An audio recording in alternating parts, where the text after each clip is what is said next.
Hi guys, so I have thought long and hard if to do this video and in which way to do this video, but in the end here we are. This is a full broken engine from a Toyota GR Yaris, and obviously it's basically the same thing with the GR Corolla. So what is happening with these engines and why are we reading always more that these cars are like blowing up on the motorways, they're having issues and they're blowing up of stock, they're blowing up when they're tuned, but still there is no, let's say, major factor collecting any of these. So this is very strange and I'm here to talk to you of the reason. So first and first, obviously this is a 3-cylinder engine and this means that the timing of each cylinder is a bit longer and there is a very long time with no overlap for each cylinder. This means that it's got a better scavenging than, let's say, 4-cylinder or 6-cylinder engines if they are inline engines. And this is why Toyota initially decided to take this engine into account. This means you can make more power and make it higher up in the revs and still retaining quite a stable engine at the low end, thanks to nowadays all the variable cam timing and all of that. So why is it that these engines are breaking on us? It's like we're back in the era of Subarus where everybody was scared of their engines blowing up and everybody was forging their engines. But is there a way to be safe with the stock engine? And I'm talking especially of Gen 1 GR Yarises, or is there not? Well, spoiler alert, there is not. You have to be very lucky. So what happens is an episode of mega blow-by. Basically, to make a long story a bit shorter, what happens is these pistons that you find in the Gen 1, but also the modified ones you find in the GR Corolla, have a tolerancing that is not correct in the piston rings. So these piston rings have got too much of a spacing in them, and due to the longer stroke in the bore and the longer timing, the pistons have some moments of cavitation, micro cavitation of course, within the cylinder bore. So what happens is, with the ample tolerances that are given by the piston rings, what happens is that basically you get in the great pressure when the piston goes down and makes a huge pressure in the crankcase, and you've got three, not one, but three oil squirters squirting oil upwards. Happens is that some particles of oil randomly manage to get through the piston rings. These particles of oil then go into the direct ignition chamber, they mix with the fuel and they ignite at the wrong time, hence a mega detonation. Okay, so I appreciate that it isn't so simple to understand and not so straightforward if you're not an engine builder. So let's take a moment to observe a couple of pictures of pistons, the other two pistons that came out of the same engine. So first things first, the two pistons had actually no damage other than the one that actually exploded in its cylinder. And also the whole bottom end of the engine had no damage whatsoever, apart from what happened in obviously the cylinder that totally destroyed itself. So this is telling us that we are not in front of a normal knock situation, and we are not in front of a situation where, for example, we were making too much power and the components, the piston itself or its conrod were giving in.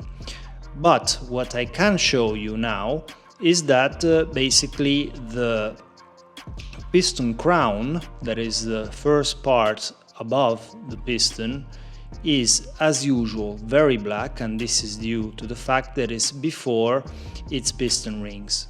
But you see it's also very dirty between the first and the second piston ring and all the way down to the oil scraper.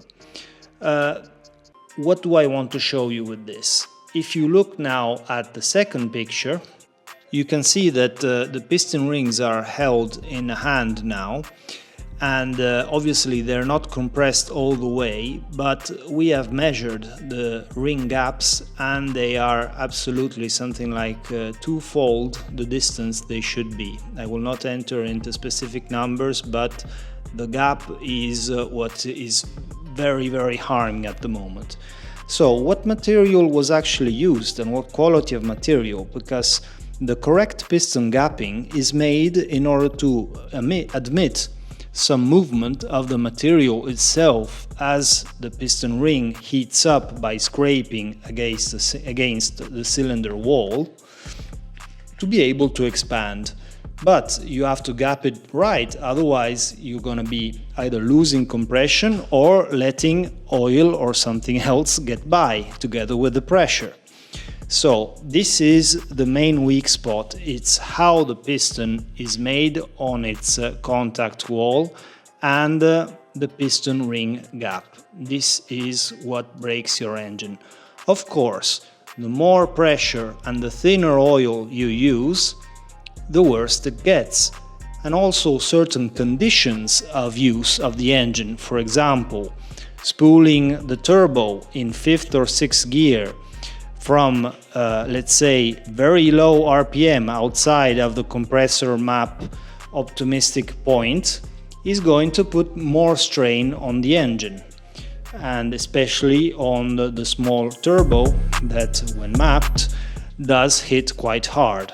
So beware of keeping your engine always with 5W30 APSP oil and of driving it in its optimal range.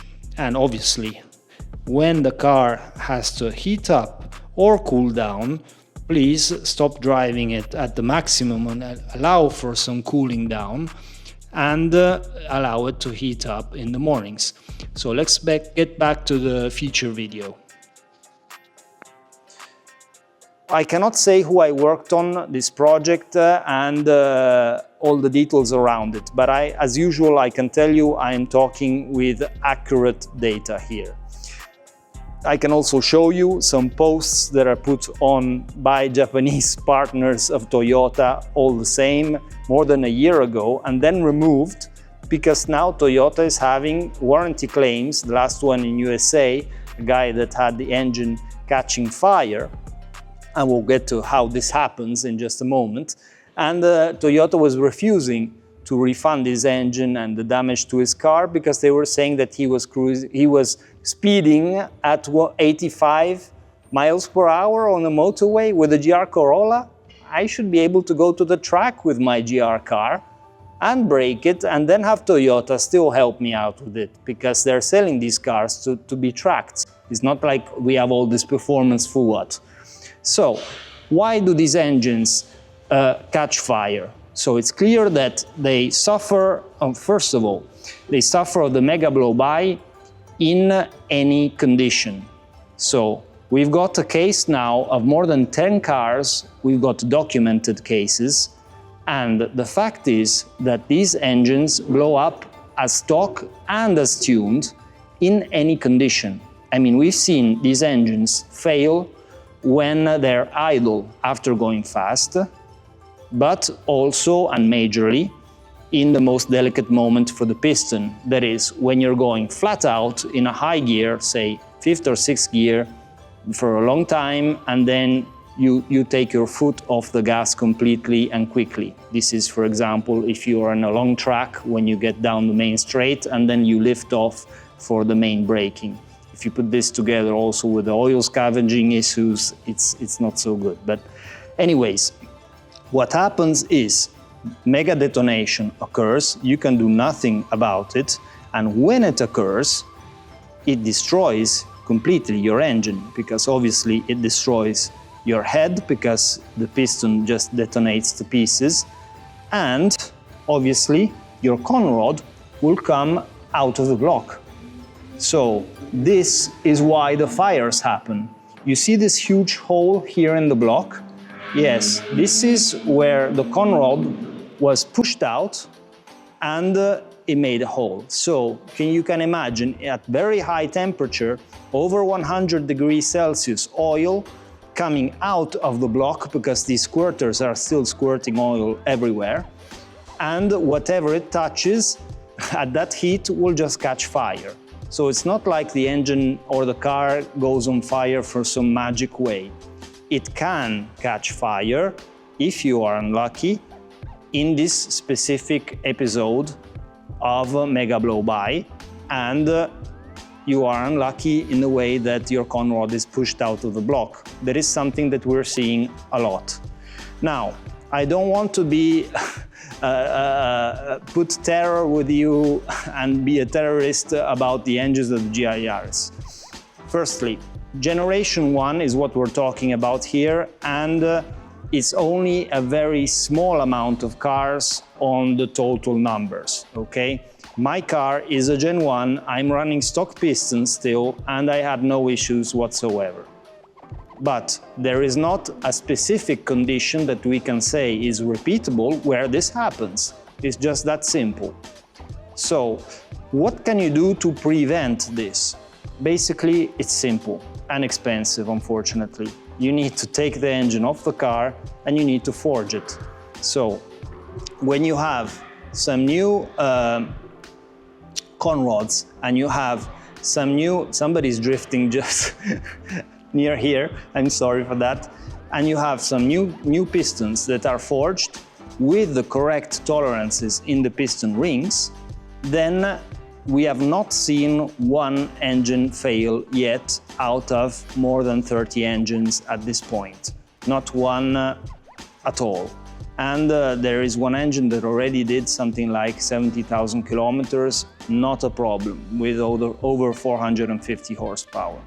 So we all know, for example, HKS is coming out not only with a new long engine, but with new technologies of combustion in this, because obviously here it starts to get complicated, but they are trying to use and implement the same strategy that Ferrari has done in their pre-induction chamber, but I still have to see how this plays out.